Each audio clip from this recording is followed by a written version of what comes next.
Hi cozy friends, and welcome back to another cozy knitting vlog. Nothing inspires me to finish up some loose ends on some projects more than the end of the year. So in this video we are going to be focusing on a hibernated sweater whip that I actually cast on this time last year, December 16th to be exact. I will put the photo up here. So with it being Monday, December 9th, we have exactly 1 week to finish the sweater by the same date that I cast it on. Before we talk about the whip, I would love to hear down in the comments what you are working on as the year comes to a close. Are you finishing up some gift knits? Are you finishing up some hibernated whips like me?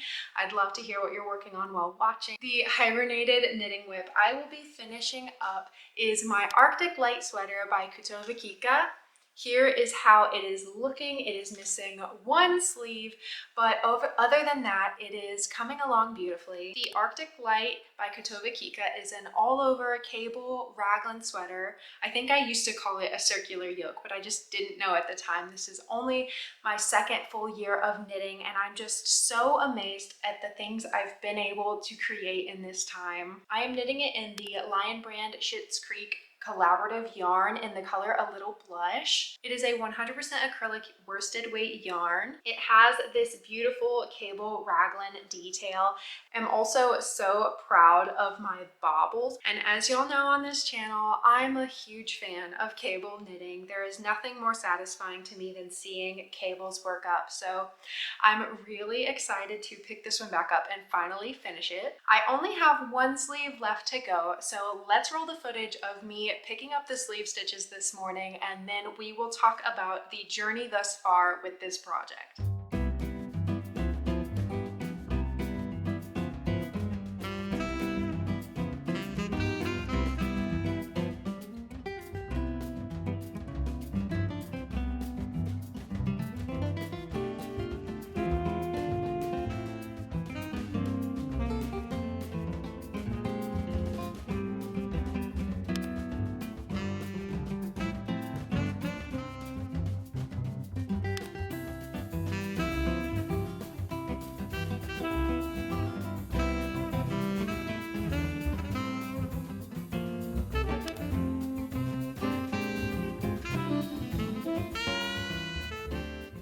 When I pick up for sleeves, I always pick up an extra stitch than the pattern suggests, so that on the first round I can knit two together through the back loop to kind of close up that hole that often is created in the seam of a sleeve. I think I learned that from a Handmade by Florence step-by-step sweater tutorial.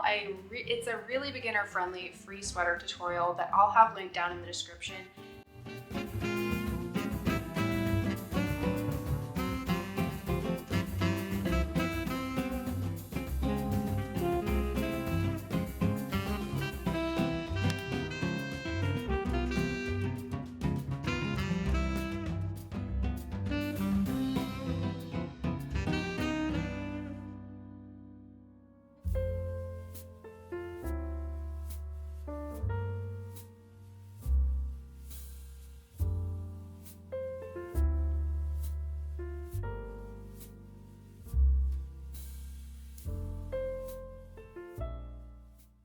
So the funny story with this sweater is that this was actually the first adult size sweater I ever cast on, which is so ambitious and hilarious to look back on. But because I had knit the Folklore Cardigan, which was my first knit anything that I cast on, I really wasn't intimidated by cables or anything really. I just wanted to learn it all at the same time, which looking back, I find kind of silly. I'm like, why didn't I just start with a basic step-by-step sweater or something so that I could learn the ropes before diving headfirst into cabled waters? I always want to challenge myself and make interesting things. I don't want to get bored. If you watched last week's vlog, you'd know I've actually discovered a love for some mindless stockinette knitting. So I no longer see stockinette projects as boring. I just didn't really know at the time, and when I would look at all these patterns online, I was like drawn to the cable ones. But there is a full tutorial for this sweater on Kika's channel, so it felt really accessible and manageable to me to be able to have her hold my hand through the process and be able to learn the exact cables in this sweater from her tutorial instead of having to like look up individual tutorials for every stitch of patterns that may not have a video tutorial with them. I think that is why Kika was from the beginning my favorite designer, because she just makes her patterns feel so accessible by offering those tutorials that it feels like even as a beginner knitter you can tackle this kind of sweater. But yeah, last fall I had just finished my folklore cardigan, I believe. So in December, on December 16th, I cast on this sweater, and I had bought a bunch of this yarn, like a ton, in Lion Brand's big Black Friday sale. So I was looking for sweater patterns and stumbled upon her video for this one because I'd been watching a lot of her vlogs. I was a crocheter dabbling in knitting, I guess, and had gotten really interested in knitting more. Really dove in head first in the year of 2023. But anyways, I cast this on mid-December of last year, and by February I was completely through the yoke, and by the end of March when we were moving abroad, I was done with the body of the sweater. I will put images on the screen because I actually was able to timestamp my milestones in this project through my camera roll on my phone. Everything about this sweater was something new for me. I had never done twisted rib, I had never done baubles.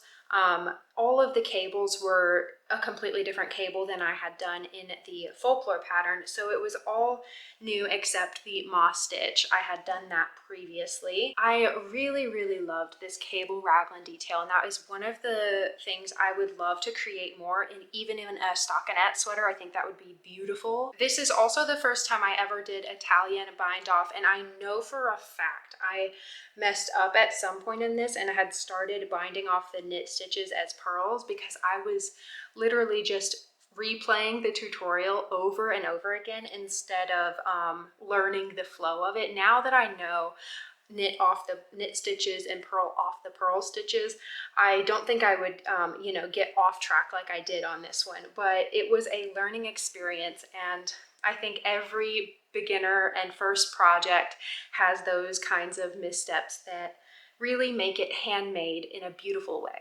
During our move, I did obviously bring this with us. Anything I had already on the needles came with me, but some of my stash yarns did stay behind, but I did bring enough to be able to finish this project. I just struggled to want to pull this out of hibernation because when we moved here, I bought some yarn at a craft store and began a project that I felt like was a little more beginner friendly, and it was still quite an advanced one. I knit the August sweater by Joanna, Colibri by Joanna, and it was quite complicated. It was a staggered start, but I love that sweater, and I knit it in a 100% wool, and that really helped me fall in love with natural fibers. And as I said earlier, this is a 100% acrylic yarn, so I started to doubt whether I would enjoy wearing this acrylic sweater. Everybody has different tastes and different people prefer different fiber contents, but I had realized that I wasn't happy with the choice of a 100% acrylic garment. It has been in a project bag in the top of my closet for a long time. I think I did pull it out in like June or July. I'd have to timestamp it on the screen based off of one of my knitting vlogs, but I pulled it out and finished a sleeve of this and then put it away again. It is a very soft acrylic, so I do think I will enjoy wearing it once it is complete, and I might as well finish it either way because I'm not going to do anything else with this yarn, and I've already made it this far. I might as well just put that second sleeve on and see how I like to wear it once it is blocked. I expect that this acrylic will actually soften even more with a block, but I don't know that for a fact because I did not gauge swatch on this. I didn't start gauge swatching until much more recent projects.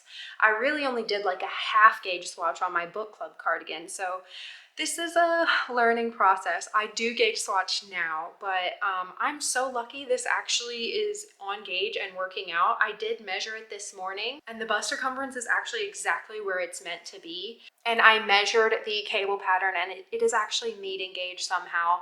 And I guess it's because I am knitting with a worsted weight yarn on the needles she recommends in the pattern. So I guess I just got lucky by following the suggested yarn weight and needle, but that is not always the case, especially as someone who tends to knit quite tightly on cables. But I definitely want to get this one finished so that I can enjoy this finished object, but I can also see myself knitting this again one day in the future in a natural fiber, in a different color.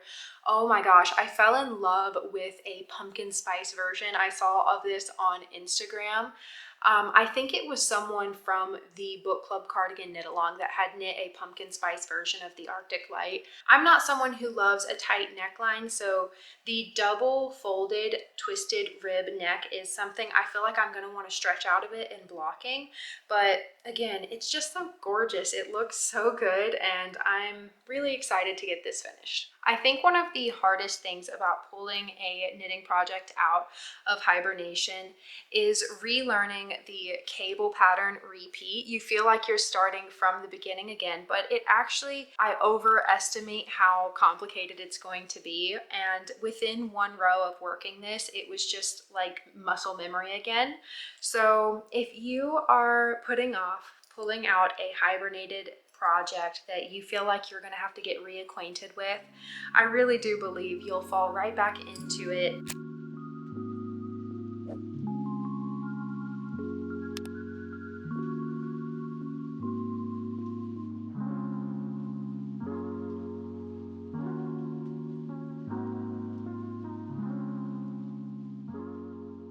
Hi friends, let's talk about how far I've gotten on this sleeve. I have already done, I just did the third decrease. It actually works up so much faster than I really thought it would. However, when trying it on yesterday, here, let me slip it on for you. This is so cute.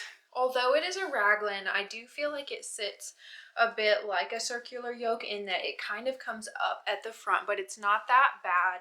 It's just really the twisted rib for me. I don't like things tightly around my neck. But I noticed when I tried on the sleeve that it is exactly bracelet length, and I'm really not sure if that's going to grow in blocking. So I'm kind of curious if I should just knit this one a little longer than this one and potentially go back and fix this one. I probably should have done a block before picking up stitches for this sleeve because I don't know if this is going to grow lengthwise in blocking. I don't think acrylic grows very much in blocking. I made an acrylic stocking last week and it softened so much during blocking, but I don't think it grew very much. The cables just kind of relaxed, which I'm expecting this one to do. I expect that it will kind of all just relax down, hopefully. But I don't think that the sleeve is going to grow lengthwise. So definitely think I'm going to have to add some length onto this because I do like when my sleeves come down to here. I don't want it to be like up here. We have some decisions to make on the sleeve. I think what I'm going to do is just knit this one to a length I'd like, go back, fix this one. Now I want to chat about my current read. I feel like it's been a little while since I've talked about books. Let me know down in the comments if you also read, and if you do, are you reading anything good? I'd love to hear about it. I am currently reading Life After Life by Kate Atkinson. I would describe this book as lit-fic and magical realism. It's also kind of a coming of age. We are following a young girl named Ursula who keeps reliving her life like it's Groundhog Day every time she dies and gets it wrong. Like she certain hurdles in her life, obstacles that she has to figure out how to get through the right way, otherwise she dies, and we have to relive that. And it's actually not, I'm making it sound like it would be super exhausting to read, and it definitely is super heavy and dark at times, but it's also really impactful. I do really like the character building, and I am enjoying the story so very much. I think I'm about 25% through. I haven't picked it up much in the past week or so because I was knitting my stocking furiously, but I did fly through that first fourth of the book because I was having a great time. I will say this book was on my TBR for a long time. I tried picking it up multiple times, but I'm very much a mood reader, and I can only read a book if it's exactly what I'm looking for in that moment. and this is a very specific mood to be in. So editing this part into this conversation because I totally forgot to mention here and I wanted to talk about it. I met my 2024 goal of reading 24 books in this year. I can't wait to film my favorite books of this year. I did film my favorite books so far of the year back in the mid-year wrap-up, but I can't wait to talk more about all of the books I loved and the ones I didn't love as much. And it's so nice to feel like I not only read a decent number of books for me, because I haven't read that much in a few years. I used to read a lot more than that, but in this season of life, that's a huge number of books, as well as all on top of all the things I'm knitting all the time. And it feels really good to know that not only am I reading a good quantity of books, but I'm also reading great quality books. I'm reading more books that really bring me joy and bring me comfort and are the tropes I like to read. And I know I said that in the last clip, but I really do think that's something I want to focus more of the intention of my reading on. If you guys watch my video where I talk about my favorite books of 2024 so far, I also talked about my favorite book tropes. And one of them is past lives and things that play with the element of time. And I will say that this obviously does that, so it's meeting that criteria.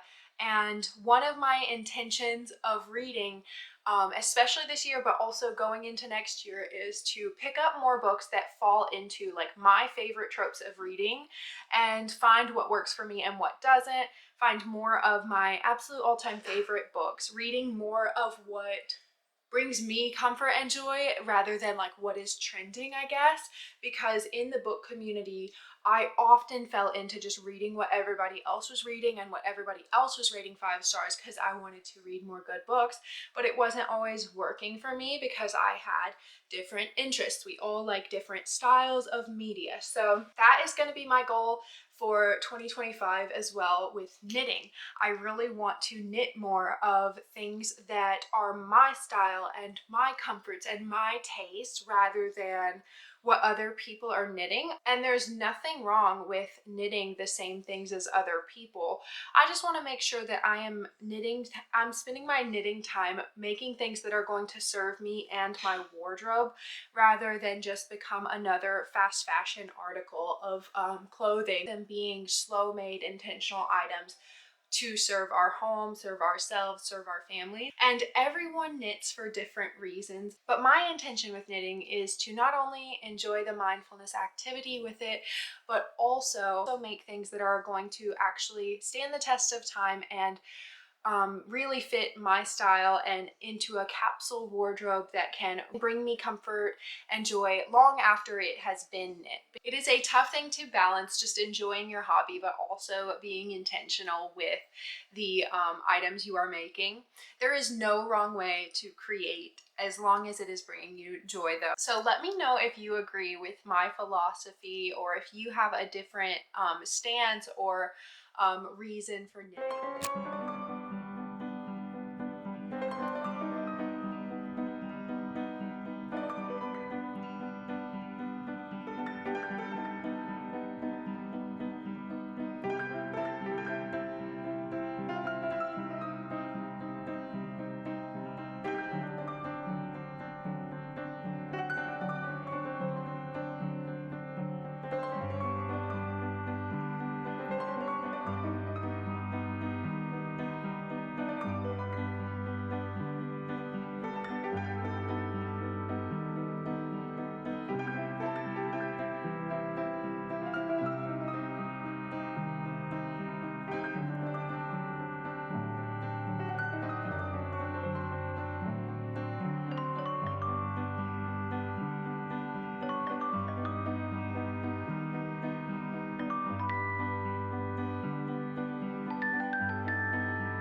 Hi cozy friends, it is my son's nap time, so my cozy time, and I want to do some project updates. And man, I need this cup of tea. I almost fell asleep getting my son down for his nap because it's been a morning. I did wind up this yarn into a neat little ball. As you've seen, as I've been working on this project, it has been a mess. It has been a tangled mess. Fortunately, this yarn is a like silky acrylic, so whenever I was knitting along, it would kind of untangle itself. So I took the time to wind this back up, and I'm really happy I did, but it took a lot longer than I thought it would. But while I had my winder out and set up, I did go ahead and wind up more yarn for my husband's cardigan that I was working on an awful lot in last week's vlog. If you caught that one, you'll know that I was finishing the body on his cardigan. Well, I have some update. I wound up a ball at the end of that vlog, and I've already used all of that, a 100-gram hank. So let's talk about the progress. I not only finished the body and did an Italian bind off all the way around of 3 inches of ribbing, but I have also knit the pockets. I did 1x1 rib at the top of the pockets, and then knit a pocket panel that I sewed in. And you can definitely see where it seamed, but when the cardigan is up like this, it doesn't look bad in my opinion. If there is a neater method for seaming in pockets, let me know. I think I did what's called mattress stitch, but I'm not a sewer or a seamstress, so I could definitely use some new method. But I have also picked up these stitches for the entire button band and also finished all the buttonholes.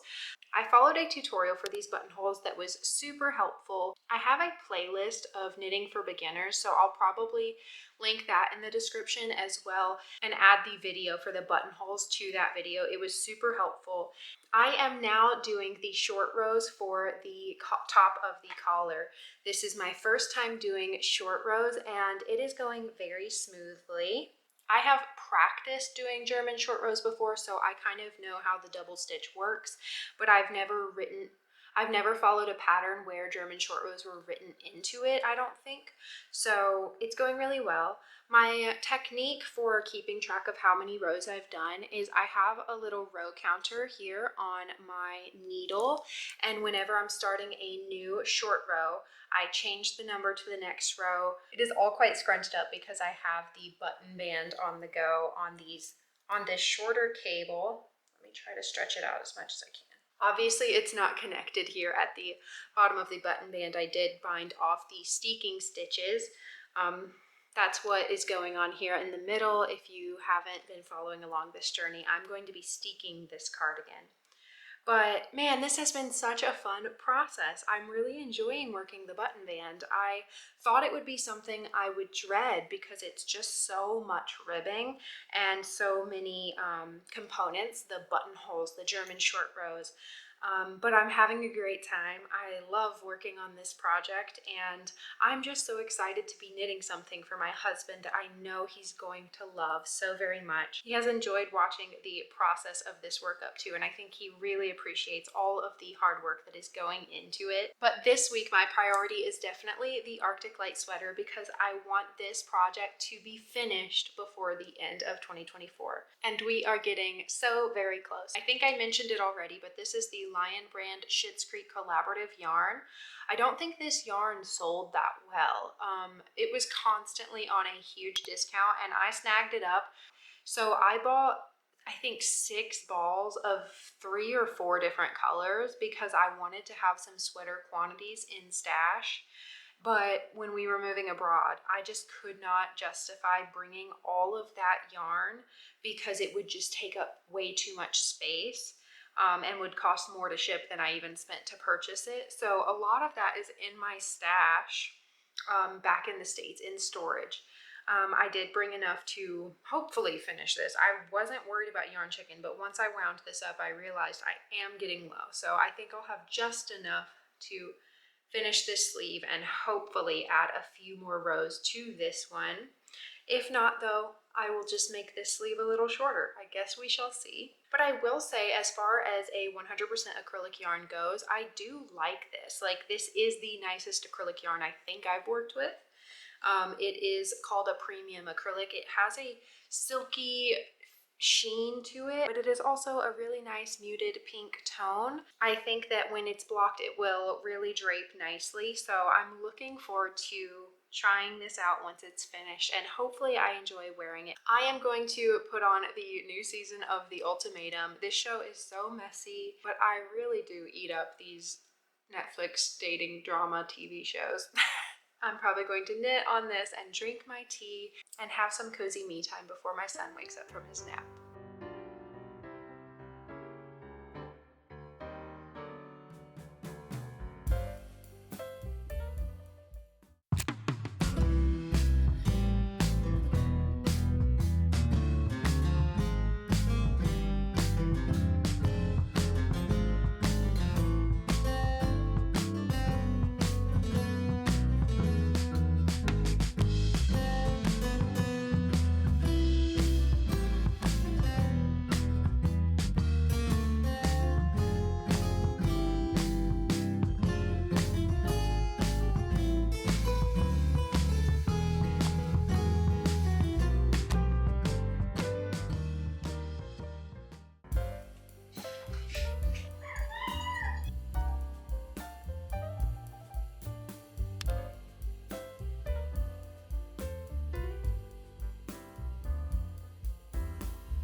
Having my morning coffee. I just noticed something this morning on my sweater that I literally cannot unsee. On the first cable crossing here, I didn't do it on this side, but I did it on this side.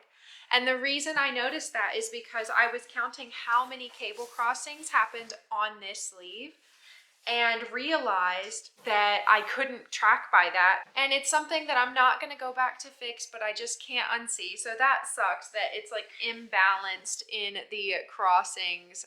It looks so silly, but it is what it is. And I think those kinds of things are what make our projects handmade, homemade, and special. That's what gives them character, I guess. So it is what it is. Also, Knit Picks decided to do their Black Friday sale again. So I ordered some yarn this morning. My husband has been hinting that he would love a deep blue scarf, hat, and winter set. And I've been meaning to make myself one as well. So I ordered some yarn for that for him, and I ordered a beautiful copper toned yarn for me. I cannot wait to haul my new yarns. That will be coming soon in the new year. I'm planning to do a 2025 Make 9 plans. So I can't wait to share that as well.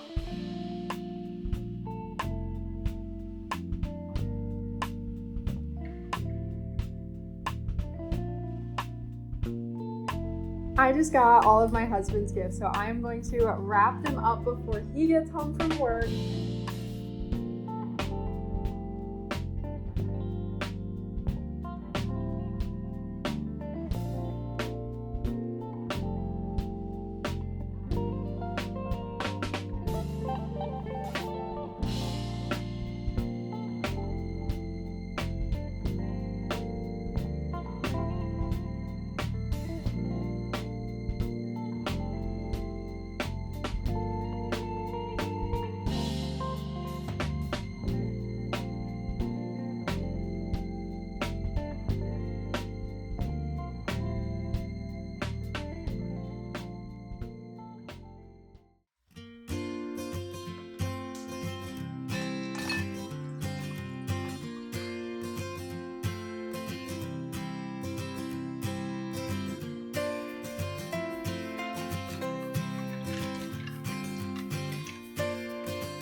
Hi cozy friends. So I have a bit of a disappointing update as far as the knitting of my Arctic Light sweater goes. So it turns out I am losing a game of yarn chicken that I literally did not even know I was playing until I wound this ball up. I was definitely realizing like I had less yarn than I thought I did when it was just a big tangled mess, but I thought it would all be fine. I have just completed the final cable crossing and I was going to do 1 or 2 more rows before beginning the twisted rib, but I literally have less than 10 grams of yarn left of worsted weight yarn, so it's going to be really tough to squeeze. I think I did 17 rounds of twisted rib over here and then the Italian bind off, which there's no way I'm going to get that out of that yarn.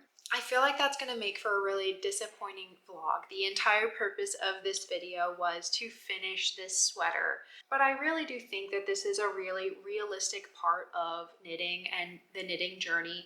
So I hope that regardless of if we are able to squeeze that out of the little yarn I have remaining, that you enjoy following along this process and the cozy moments we are curating here. What's really frustrating and funny is I actually have 2 more skeins of this yarn, but it is about 25-hour flight away from me in storage in the United States. So I do not have any way to get my hands on that. It would not be worth ordering more or getting someone to go to our storage and pull it out, fish it out for me. There's no way I'm doing all of that. So options are do what I can and bind off however I can. Second option is turn this into a mock neck and use whatever yarn I can salvage from the cast on edge. I would shorten it a little bit and use some of that yarn to finish off this sleeve. However, there's still the problem that we talked about earlier, that the first sleeve that I finished is short as well.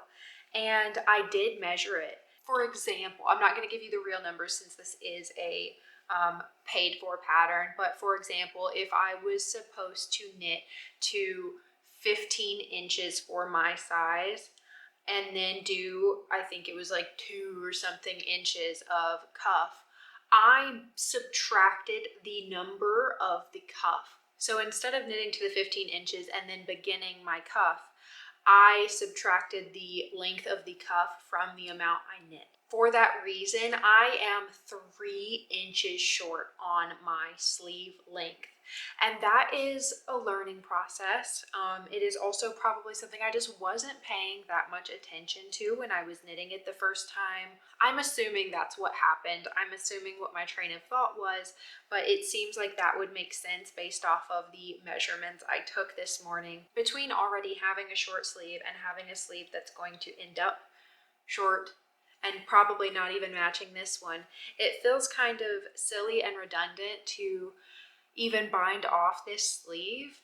I guess I might try to just make do with what I have so that this can be a finished object that I can at least try to wear and try to block. Hopefully I can at least make the second sleeve match the first for now until we move back to the United States, and then we can have a redemption arc with this sweater. But who knows, maybe I'll knit a second version of it before we even get to that point. So, but this is the first time I've really run into fit issues of this sort, so it's pretty humbling and it makes me realize the value of slowing down when I am measuring my work. I think I have improved my tension a lot, as well as just some of my techniques, and it's really cool to see the growth in your knitting.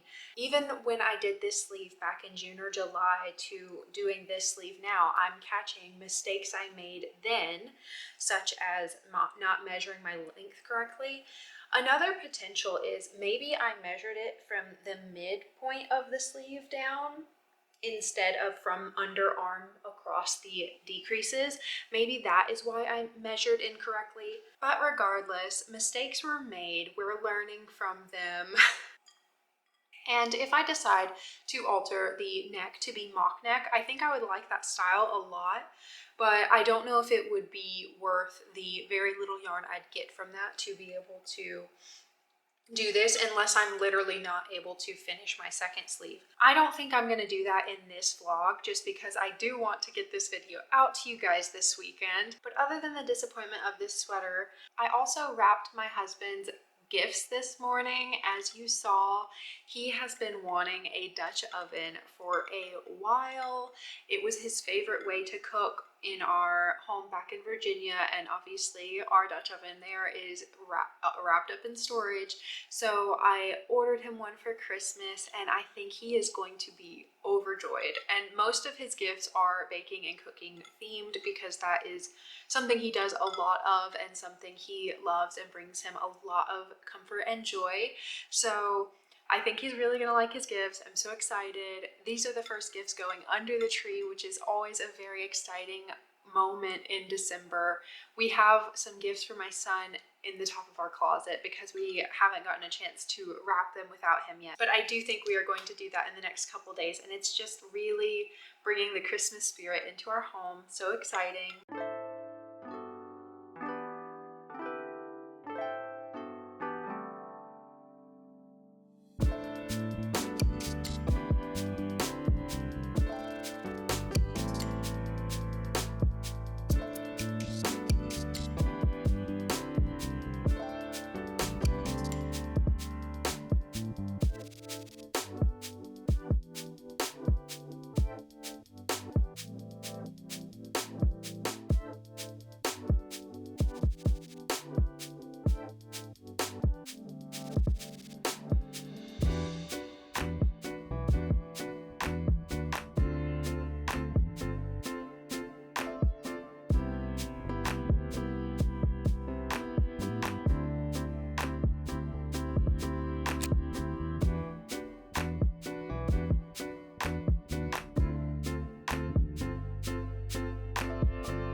Hi cozy friends, my Arctic light sweater is complete. I am so proud of it. I really had to squeeze the final bit of the cuff out of the yarn I had remaining. This is my scraps from this project. It is missing a couple rows, like it is significantly shorter than the other cuff, and I am disappointed by that. I don't feel like I'm going to get much wear out of this until we are back in the US and I am able to fix that, but I might wear it around my house, and honestly, if I wore it out, I don't think anyone would notice except myself. But this is unblocked, so hopefully blocking can save it a little bit and I can lengthen the sleeves through blocking. I have not had to do that in the past. Usually my projects kind of end up getting knit to the lengths they need to be. I will say, even though this is a raglan, it does not have any short row shaping, so it does have like more length in the front than in the back, and it is kind of coming up on my neck, so I keep having to like pull it down, and then it's longer down here. Hopefully after blocking it will drape and the fit will be a little bit better as well. But I mean, how gorgeous is this design? Like, I can't believe I made this. Like, it's really beautiful. I love all of the twisted stitch cables. I think they are stunning, and I also love this cable going down the sleeve. I think this is just a lovely design. I would love to knit it again in the future, and like I said, I have a couple skeins of this back in the States, so once we are back, I will be able to fix the issues with this pretty easily. If you are already comfortable knitting raglan sweaters and want to try out cables, Kika has an entire tutorial for this sweater, so I think it's pretty accessible, but it is not the most beginner friendly cable knit because there are different cables on the front and the sleeves. So when you are doing the yoke, you are doing multiple charts here, and it's a lot to keep up with and remember. But obviously I was able to do it and this was my first literal sweater ever that I cast on. I did this before doing any stockinette adult size sweaters. I had obviously knit my cabled folklore cardigan as well as a stockinette sweater for my son, so I did have some knitting under my belt. I was very comfortable with my knits and my purls, my increases. I do feel like I learned a lot in this project. I actually went back and found my receipt from Lion Brand. I think I'm gonna clip it into the video, but I spent literally less than $12 on the yarn for this sweater, which is crazy.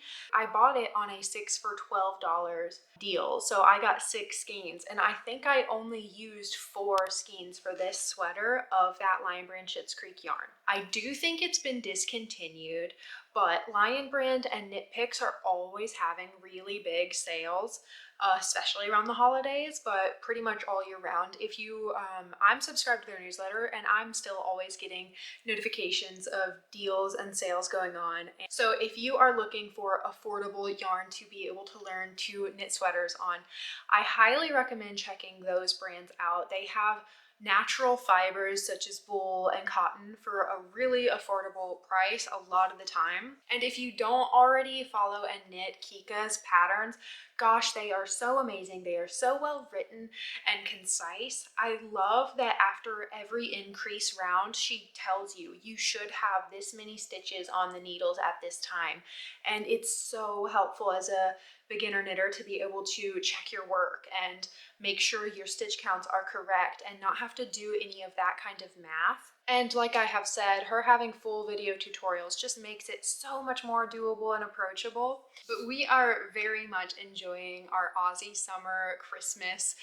I hope wherever you are in the world and however you celebrate this month, if you celebrate, that you are enjoying time with your family, your loved ones, or some cozy time with your knitting. Don't forget to let me know down in the comments what you have been working on while watching and what's been helping you unravel lately. Thank you so very much for unraveling with me again this week. Don't forget to tap subscribe if you aren't already so you don't miss future cozy videos. And I will be wishing you a very cozy week. Bye.